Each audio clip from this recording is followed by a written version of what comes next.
I've got 4 aces here. Now in some cultures, the ace of spades is called the card of destiny. In other cultures, this is called the death card.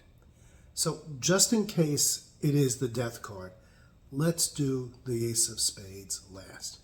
So now the idea here is if I take the packet of cards, give it a spin, one of the aces will turn face up. In this case, the ace of diamonds has turned face up. What if I twist it the other way?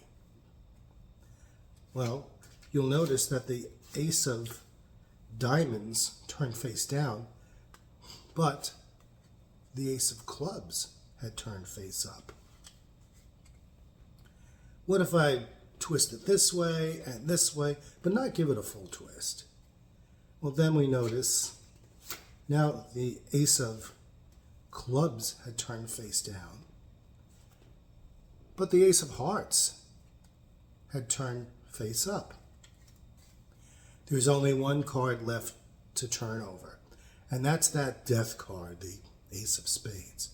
So we'll do it a different way. We'll just do it this way. But you'll notice something special.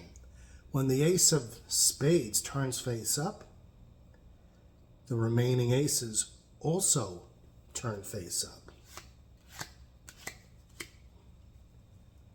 So let's just put the ace of spades over here, the death card. And we're going to do something a little different with the remaining 3 aces.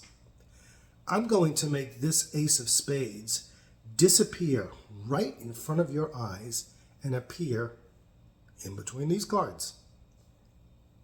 We do it like this. And you'll notice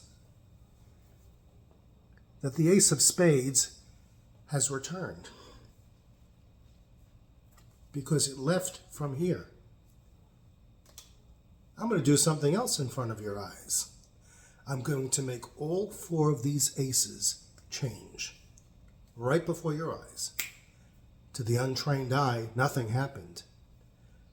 But that's because you're looking at the front. Because if you look at the back, you'll notice they all changed on the back. They're from 4 different decks.